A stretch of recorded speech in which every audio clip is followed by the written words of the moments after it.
and welcome back to Beaglington-On-Sea.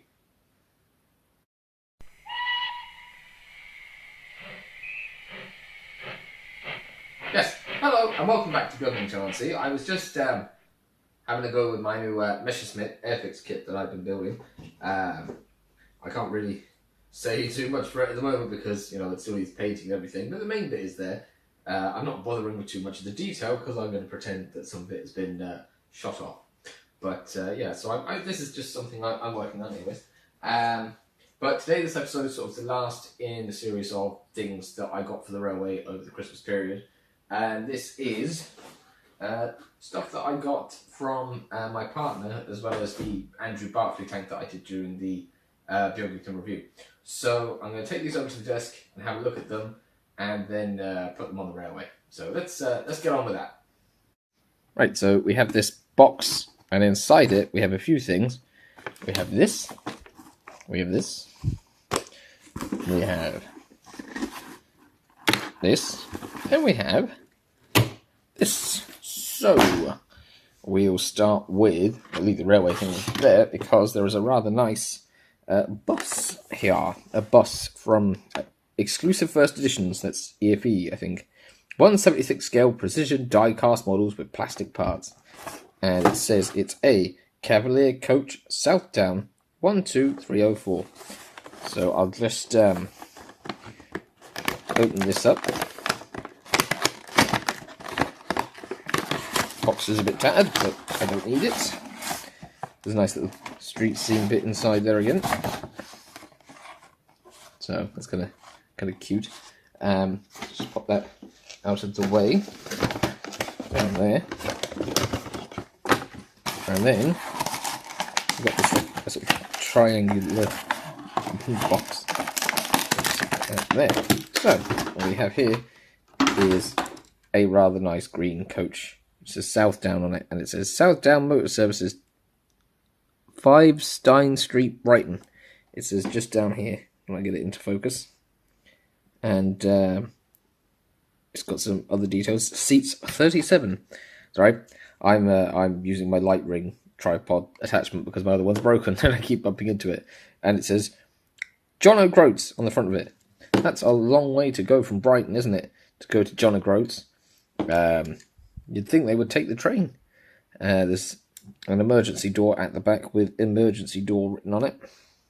And a little thing that says pull with a little arrow. And then there's the back. And there is no license plate on the back. It's just blank. And on the front, there is none as well. There's sort of like a space where you could have one. But yeah, no, it's a lovely colour. It's nice and shiny. It's got sunroofs, the luxury. Brown seats, and they have armrests on the aisle, I can see. There's like 5 seats on the back row, just like a normal bus. And yeah, so be nice to have that on the railway. Nice that it's got that southern green to it, and it says Brighton on it, so that's always good for the railway.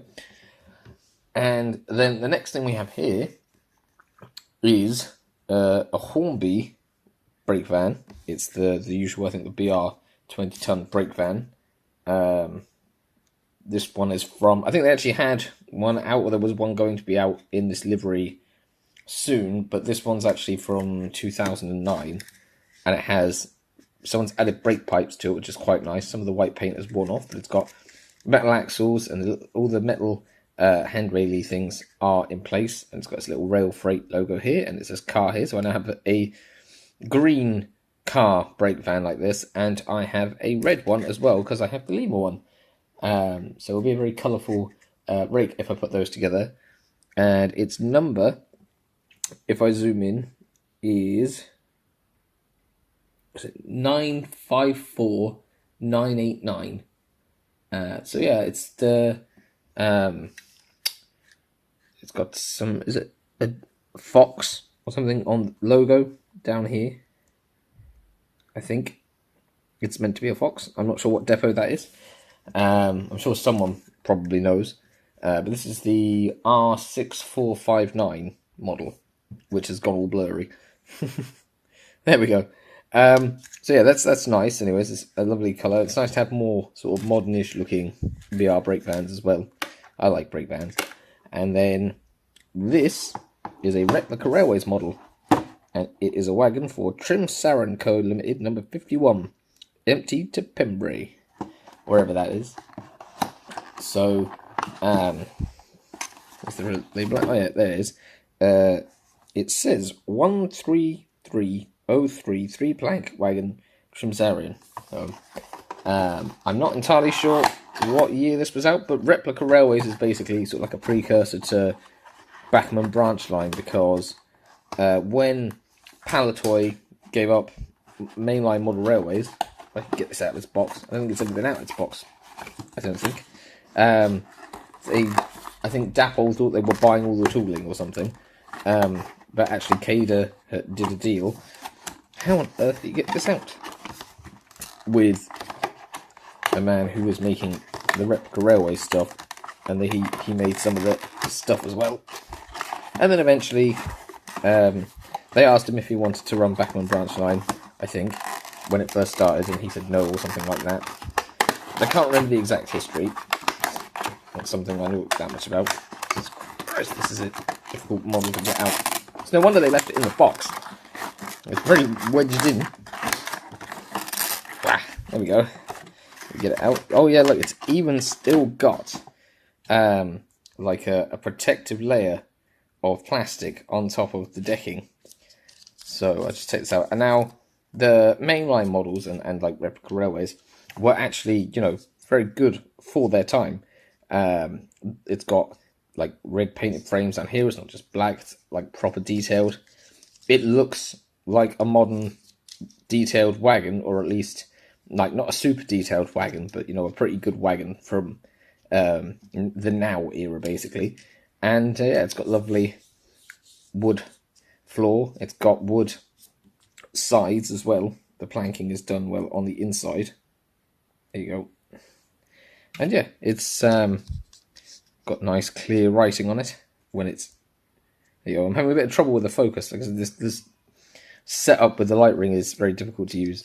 But yeah, so it's got hooks over here, and it's got all the standard mainline tension locks. And actually, on the bottom of it, it has the Bachmann branding on it. So it says Bachmann Hong Kong on the bottom of it, which is quite cool. There you go, you can see it in the light there, but difficult to see otherwise. The axles are quite odd, because they're sort of like, it's a fairly good looking wagon, but the axles are metal in the middle with their pinpoints, and then they've just got block plastic wheels. So I don't know if that will drag quite a bit, but that's a very nice wagon. Now that I've managed to get it out of the box. And then lastly, I've got this, which I'll just improve the camera a bit because it's falling out of its stand.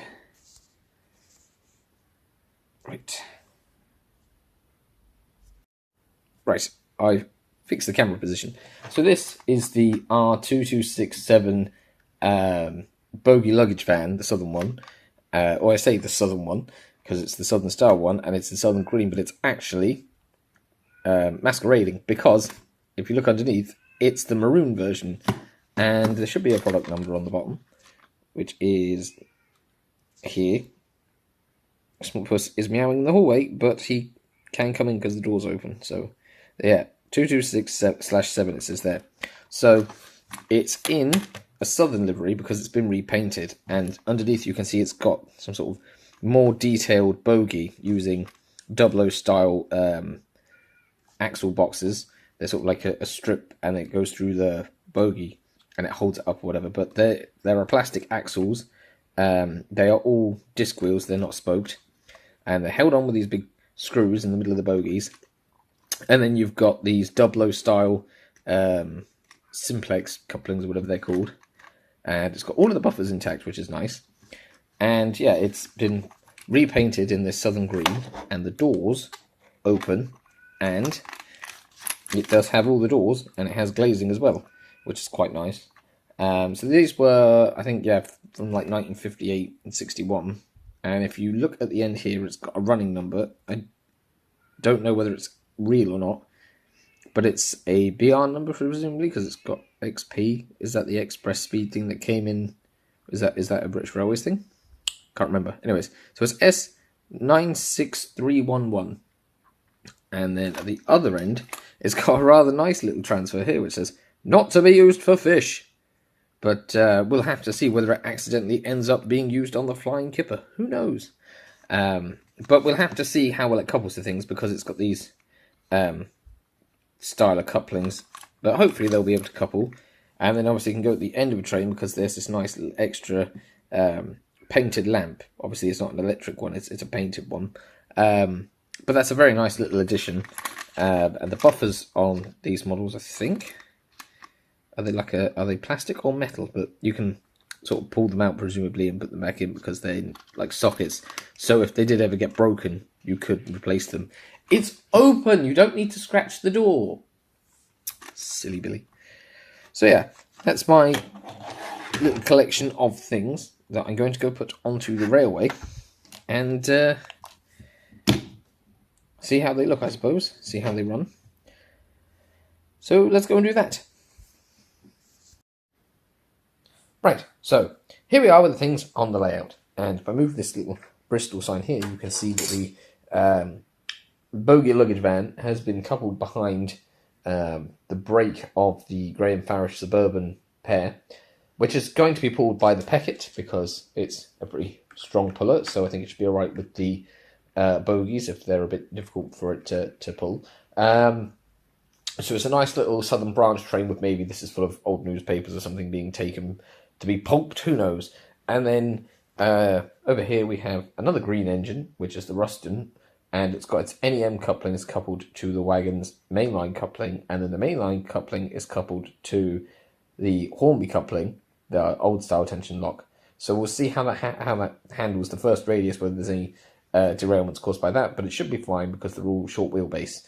The double coupling I've managed to couple to the Graham Farish coupling, but whether it goes around a corner, I've no idea. And then over here we have the Southdown coach, and it stopped outside the pub, maybe because having come from Brighton they needed to stop for refreshment. Maybe someone needed a wee, who knows. So they're just outside the pub, and they're actually next to another Southdown vehicle that I have, which is this lovely double-decker. So it's looking lovely and southern in that section. So they're off to John O'Groats when they get back on the bus. And yeah, I'm going to run those, and I have another southern train to run on the outside. But I'll just go into big view for a second. Right, yes, we're going to get those running now. But on the outside line, I'm just going to show what I'll be running as well, which is my M7, which is pulling the Morsel rate. It is struggling a bit now because those are, a heavy rate. The 4 super detailed Morsel coaches I have, including the restaurant coach, which is a very, very lovely coach. I mean, they're all lovely, really.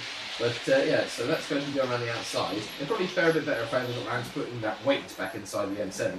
But yeah, and they've got to watch out for that Spitfire, which is dangling precariously off of a cliff.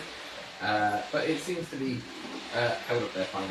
So we'll get the Peckett running and see whether this makes it around the corner, anyways, without uncoupling or derailing. So struggling a little on the corner, but I suppose it might not have been run for a while. The coach, so might be a bit stiff. And then we'll start the Ruston off, and that appears to have no problem. So we'll just get a little bit of footage of them running, and you can see how they do it.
Did you make it through the door? Bit quieter now, eh?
Right, well, I suppose I better stop the trains there. Things they're all in the station anyway, so we've got M7 and then Ruston. Oh, just before the signal just made it. He's not gone past, he's fine. Yes, so, yeah, those are some lovely little things. Really liking the coach anyways. There's something pretty good. It'd be nice if we were able, you know, to put like a driver or something inside some of these buses. Some passengers, you know, make it look a bit more populated. So that's something I have to look into, but I don't know. Because they've got like these weird sort of rivet things on the bottom. So I don't know. I'll have to Google that anyways and see what's possible. So yeah, some lovely little things there. And yeah, very happy. So thanks go to my partner and kids for those. Now, I'd like to say once again thank you very much to everyone. I did my outtake video before this and I had lots of lovely comments and stuff on that. So thank you very much to everyone who commented. And thank you to everyone who's been watching the channel lately. I hope February is going well for you. And I would also like to say thank you very much for people who have been now watching the channel for a long time and who do actually comment quite regularly on videos. It's very nice to kind of have people to converse with more often, because at least then you can bounce ideas off of each other as well. So that's quite cool. So yeah, thank you very much to everyone who's watched, who's liked, who's shared and subscribed. Carry on doing that if you want to. And don't forget that I do have a video about Project Aldwyn coming out. No more. Oh yes, I'll have a video. I do have a video coming out. But it will take a little bit of time because there is some gluing involved. and it's very cold in this room, so that might take a little while to dry. So yeah, thanks very much for watching this video, and don't forget you can like, comment, share, everything else that I've already thanked you for, and I will see you next time with a Project Aldwyn video. So yeah, all that's left to do is say, oh yes, the subscribe bubble thing and the playlist thing, don't forget those. I don't know if you use them, but I like adding them on at the end anyways. So from me and Sleepy Smushpuss over there, thank you very much for joining us here at Beaglington-On-Sea, and Spitfire's had a crash. Goodbye.